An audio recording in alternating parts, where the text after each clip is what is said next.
आप सभी का स्वागत है मेरे YouTube चैनल पे। आज लुसेंट सीरीज का 5वां दिन है। इससे पहले 4 वीडियो डाला हुआ YouTube पे, अगर आप लोगों ने नहीं देखा है तो जाके देख लीजिए। आज हम लोग स्टार्ट करेंगे भारत की मृदाएं। तो चलिए स्टार्ट करते हैं। मिट्टी के अध्ययन विज्ञान। मिट्टी के अध्ययन विज्ञान को मृदा विज्ञान कहा जाता है। मिट्टी के अध्ययन विज्ञान को मृदा विज्ञान कहा जाता है। भारतीय कृषि अनुसंधान परिषद ने भारत की मिट्टियों को 8 वर्गों में विभाजित किया है। भारत कृषि अनुसंधान परिषद ने भारत की मिट्टियों को 8 वर्गों में विभाजित किया है। फिर से देखिए कि मिट्टी के अध्ययन को मृदा विज्ञान कहा जाता है और भारतीय कृषि अनुसंधान परिषद ने भारत की मिट्टियों को 8 वर्गों में विभाजित किया है। पहला है जलोढ़ मृदा। तो देखिए जलोढ़ मृदा के बारे में पढ़ते हैं। यह नदियों द्वारा लाई गई मिट्टी है। जलोढ़ मृदाएं जो है ये नदियों द्वारा लाई गई मिट्टी है और इस मिट्टी में पोटास की बहुलता होती है, लेकिन नाइट्रोजन, फास्फोरस और ह्यूमस की कमी होती है। तो जलोढ़ मृदाएं जो है ये नदियों द्वारा लाई जाती है, पहली बात। और इस मिट्टी में पोटास की क्या होती है, बहुलता होती है, लेकिन कमी होती है नाइट्रोजन, फास्फोरस और ह्यूमस की, इसमें कमी होती है जलोढ़ मृदा में। और यह भारत की सबसे उपजाऊ मृदा है। पूछेगा कि भारत की सबसे उपजाऊ मृदा बताइए, तो ये हो जाएगा आपका जलोढ़ मृदा है। इसमें धान, गेहूँ, मक्का, तिलहन, दलहन, आलू आदि फसलें उगाई जाती है।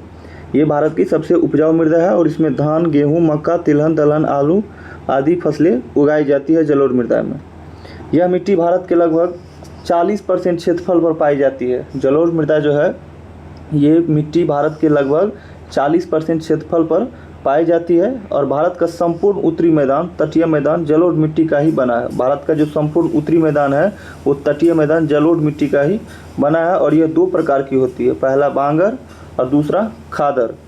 आगे देखिए, आगे पुराने जलोढ़ मिट्टी को बांगर तथा नई जलोढ़ मिट्टी को खादर कहा जाता है। पुराने जलोढ़ मिट्टी को बांगर कहते हैं और नई जलोढ़ मिट्टी को खादर। पूछा भी जाता है क्वेश्चन कि पुराने जलोढ़ मिट्टी को क्या कहा जाता है, तो पुराने जलोढ़ मिट्टी को बांगर और नई जलोढ़ मिट्टी को खादर कहते हैं। बहुत बार पूछा है पुराने, ये खास करके ये पुराने जलोढ़ मिट्टी को क्या कहा जाता है, तो बांगर कहा जाता है। आगे देखिए, जलोढ़ मिट्टी उर्वरता के दृष्टिकोण से काफ़ी अच्छी मानी जाती है। उर्वरता के दृष्टिकोण से कौन सी मृदा अच्छी मानी जाती है, कौन सी मिट्टी अच्छी मानी जाती है, तो जलोढ़ मिट्टी जो है उर्वरता के दृष्टिकोण से काफ़ी अच्छी मानी जाती है। उसके बाद आता है दूसरा काली मृदाएं।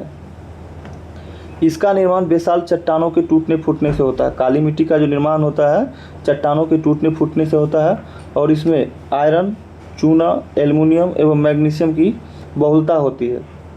इसमें बहुलता किसकी होती है, तो आयरन, चूना, एल्युमिनियम एवं मैग्नीशियम की बहुलता होती है और ये इसका जो निर्माण होता है काली मिट्टी का, काली मृदा का बेसाल चट्टानों के टूटने और फूटने से होता है। आगे देखिए, इस मिट्टी का जो काला रंग होता है वो होता है टिटेनीफेरस मैग्नेटाइट। टिटेनीफेरस मैग्नेटाइट एवं आगे देखिए जीवांश की उपस्थिति के कारण होता है। इस मिट्टी में कार्बनिक पदार्थों की अधिकता होती है और इसमें सामान्यतः फास्फोरस की कमी होती है। इसमें जो काली मिट्टी में जो कमी होती है वो फास्फोरस की कमी होती है। इस मिट्टी को रेगुर मिट्टी के नाम से भी जाना जाता है। काली मिट्टी को रेगुर मिट्टी के नाम से जाना जाता है। ध्यान रखिएगा, पूछा गया भी क्वेश्चन है कि काली मिट्टी को और अन्य किस नाम से जाना जाता है, तो रेगुर मिट्टी के नाम से। या ये भी पूछता है कि रेगुर मिट्टी किस मिट्टी को कहा जाता है, तो काली मिट्टी को रेगुर मिट्टी के नाम से जाना जाता है। कपास की खेती के लिए यह सर्वाधिक उपयुक्त होती है। काली मिट्टी जो है ये कपास की खेती के लिए सर्वाधिक उपयुक्त है, अतः इसे काली कपास की मिट्टी भी कहा जाता है। तो पूछा गया क्वेश्चन है बहुत बार कि बताइए कपास की खेती के लिए कौन सी मिट्टी उपयुक्त है, तो ये हो जाएगा आपको काली मिट्टी और इसे काली कपास की मिट्टी भी कहा जाता है। अन्य फसलों में गेहूँ, ज्वार, बाजरा आदि को उगाया जाता है।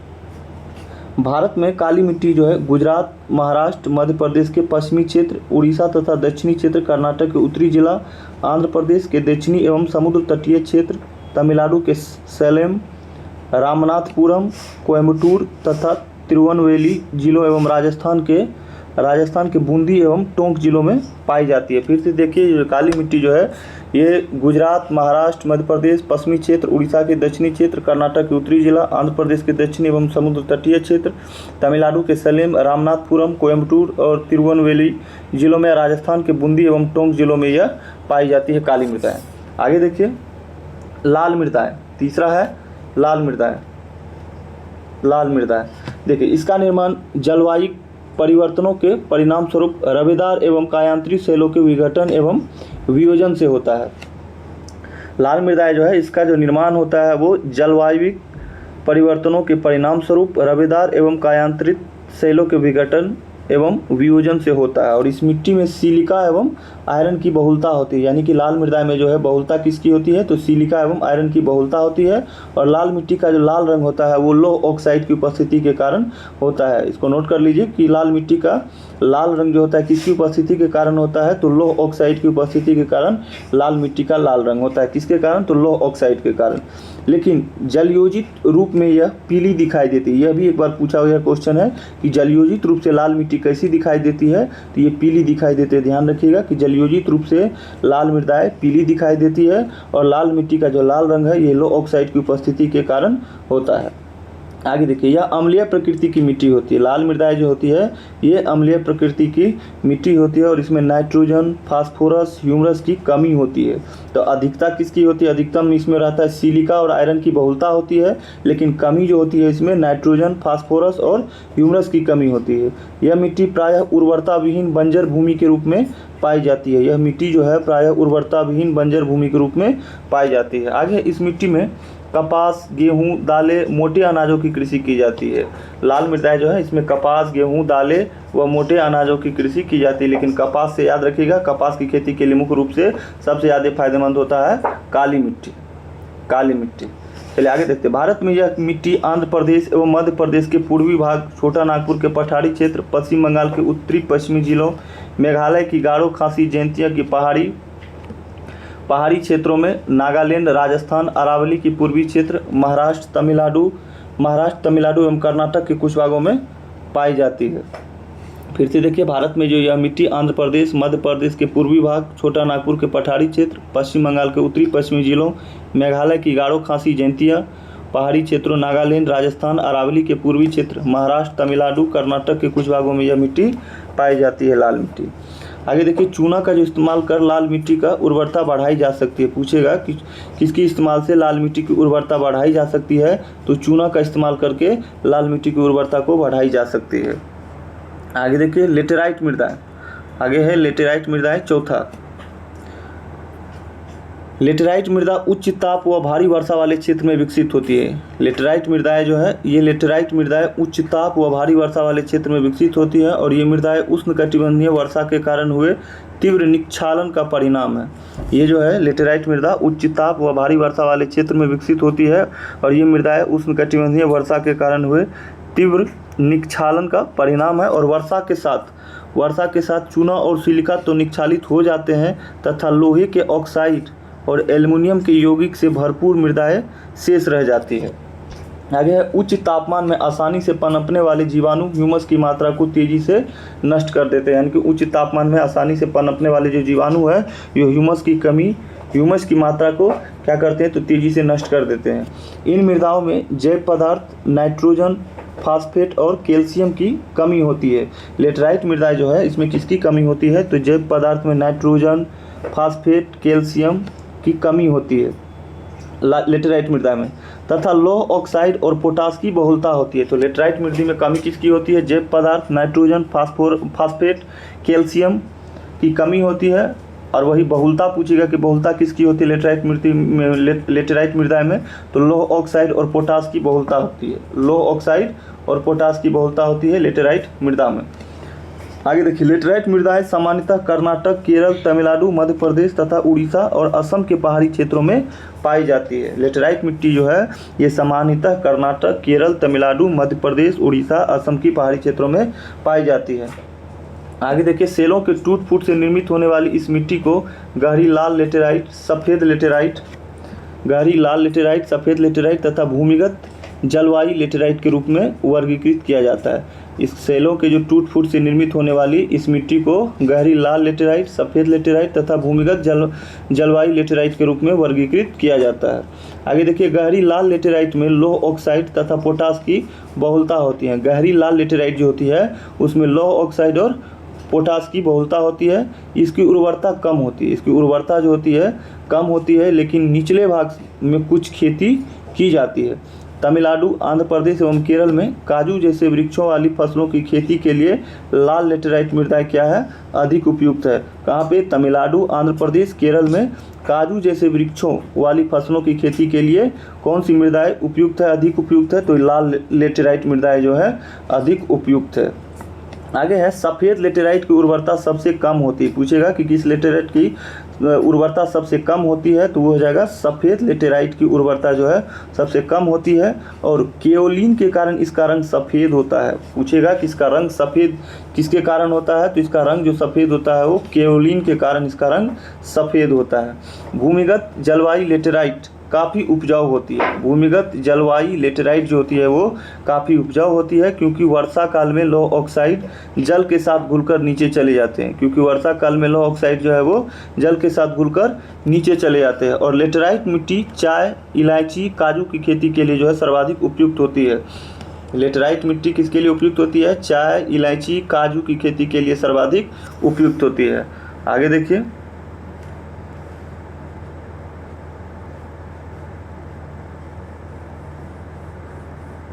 आगे है पांचवा शुष्क मृदाएं। शुष्क मृदा के बारे में पढ़िए। तो शुष्क मृदा यह मृदा जो है सामान्यतः संरचना से बलुई और प्रकृति से लवणीय होती है। शुष्क मृदाएं जो है ये मृदा सामान्यतः संरचना से बलुई और प्रकृति से लवणीय होती है, और इसका रंग लाल से लेकर किशमिशी तक होता है। ये जो शुष्क मृदाएं है इसका जो रंग होता है वो लाल रंग से लेकर किशमिशी तक का होता है। और यह मृदा जो है सामान्यतः संरचना से क्या होता है, बलुई और प्रकृति से लवणीय होती है शुष्क मृदाएं। शुष्क जलवायु, उच्च तापमान एवं तीव्र गति से वाष्पीकरण के कारण इन मृदाओं में नमी और ह्यूमस कम होते हैं। शुष्क जलवायु, उच्च तापमान एवं तीव्र गति से क्या होता है, वाष्पीकरण के कारण इन मृदाओं में नमी और ह्यूमस जो है कम होते हैं शुष्क मृदाएं में। इनमें नाइट्रोजन अपर्याप्त और फास्फेट सामान्य मात्रा में होती है। इसमें नाइट्रोजन जो होती है वो अपर्याप्त और फास्फेट जो है वो सामान्य मात्रा में होती है। कुछ क्षेत्रों की शुष्क मृदाओं में नमक की मात्रा इतनी अधिक होती है कि इनके पानी को वाष्पीकृत करके नमक प्राप्त किया जा सकता है। कुछ क्षेत्रों की शुष्क मृदाओं में नमक की मात्रा इतनी अधिक होती है कि इनके पानी को वाष्पीकृत करके नमक प्राप्त किया जा सकता है। आगे देखिए, इस मृदा की तली में कंकरों की परत चूना की मात्रा बढ़ने के कारण जो होता है, इस मृदा की तली में कंकरों की परत चूना की मात्रा बढ़ने के कारण बनने के कारण पानी के रिसाव सीमित हो जाता है। यानी कि इस मृदा की जो तली में कंकरों की परत है, परत बनने के कारण पानी के रिसाव सीमित हो जाता है। इसीलिए सिंचाई किए जाने पर इन मृदाओं में पौधों की सतत वृद्धि के लिए नमी सदा उपलब्ध रहती है। कह रहा है कि इस मृदा की जो तली में कंकर की परत जब बन जाता है तो उसके कारण पानी का रिसाव क्या हो जाता है, सीमित हो जाता है। और इसलिए सिंचाई किए जाने पर जो है इन मृदाओं में पौधों की सतत वृद्धि के लिए नमी जो होती है वो सदा उपलब्ध रहती है। आगे देखिए, ये मृदाएं जो है ये अनुवर है। ये मृदाएं अनुवर है क्योंकि इनमें ह्यूमस एवं जैव पदार्थ कम मात्रा में पाए जाते हैं। फिर से देखिए, ये मृदाएं जो है जो अनुर्वर है क्योंकि इनमें ह्यूमस और जैव पदार्थ कम मात्रा में पाए जाते हैं। ये मृदाएं विशिष्ट शुष्क स्थलाकृति वाले पश्चिमी राजस्थान में अभिलाक्षणिक रूप में विकसित हुए हैं। ये जो मृदाएं हैं विशिष्ट शुष्क स्थलाकृति वाले पश्चिमी राजस्थान में अभिलाक्षणिक रूप से विकसित हुए हैं। और उसके बाद आता है छठा, लवण मृदाएं।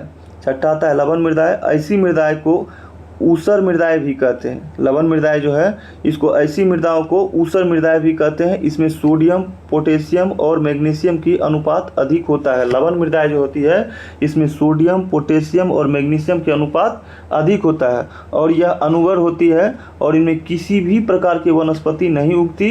इनमें नाइट्रोजन एवं चूने की कमी होती है। ये जो लवण मृदाएं हैं इसमें नाइट्रोजन एवं चूने की कमी होती है।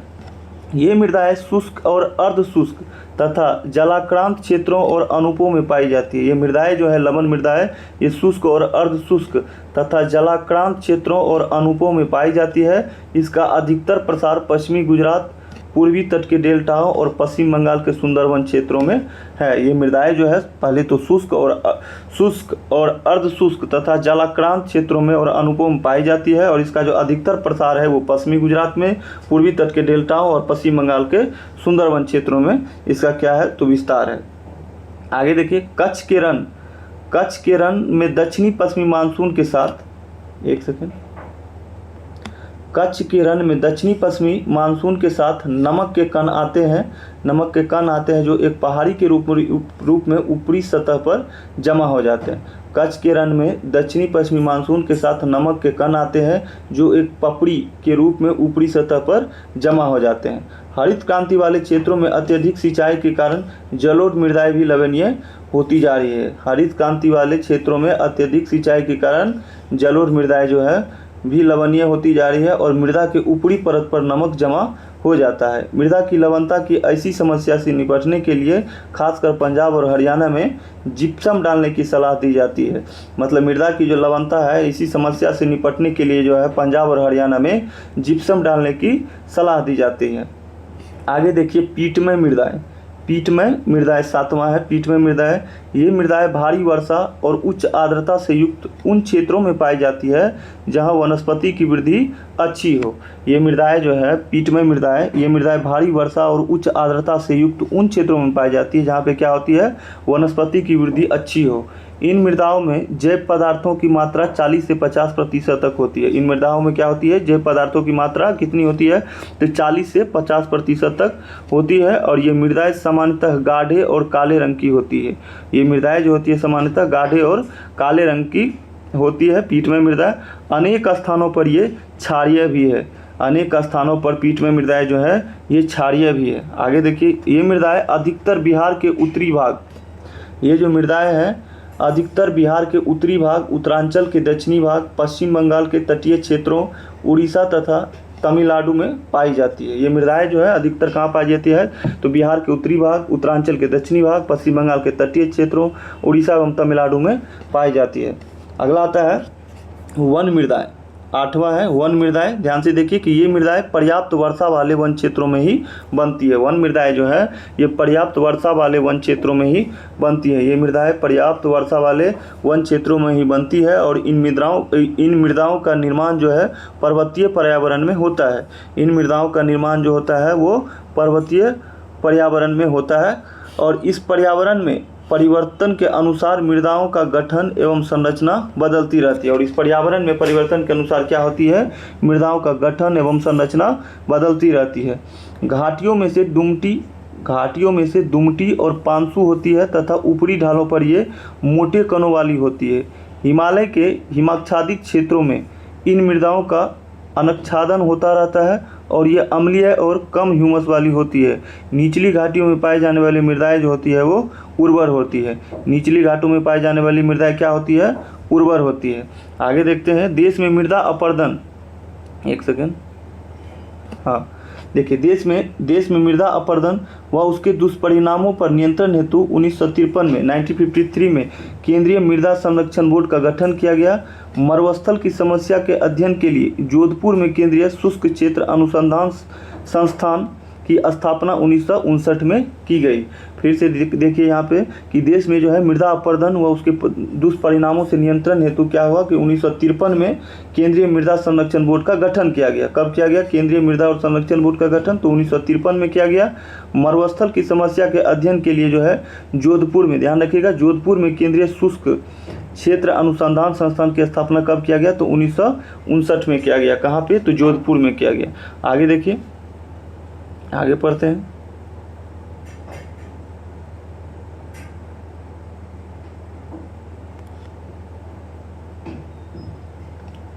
देखिए आगे है कि भारतीय मृदाएं एक लेयर में हम लोग इसको देखेंगे भारतीय मृदाएं को।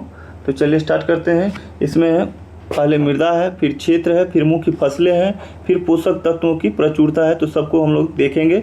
तो चलिए पहला देखते हैं जलोढ़ मिट्टी। जलोढ़ मृदा ये है सिंधु गंगा ब्रह्मपुत्र का दोआब तथा समुद्र तटीय मैदान। इसका जो क्षेत्र है जलोढ़ मृदा का जो जलोढ़ मिट्टी का जो क्षेत्र है वो है सिंधु गंगा ब्रह्मपुत्र का दोआब तथा समुद्र तटीय मैदान। और ये इसकी जो मुख्य फसलें हैं जलोढ़ मृदा की वो है धान, गेहूँ, गन्ना, आलू, तिलहनी व दलहनी फसलें।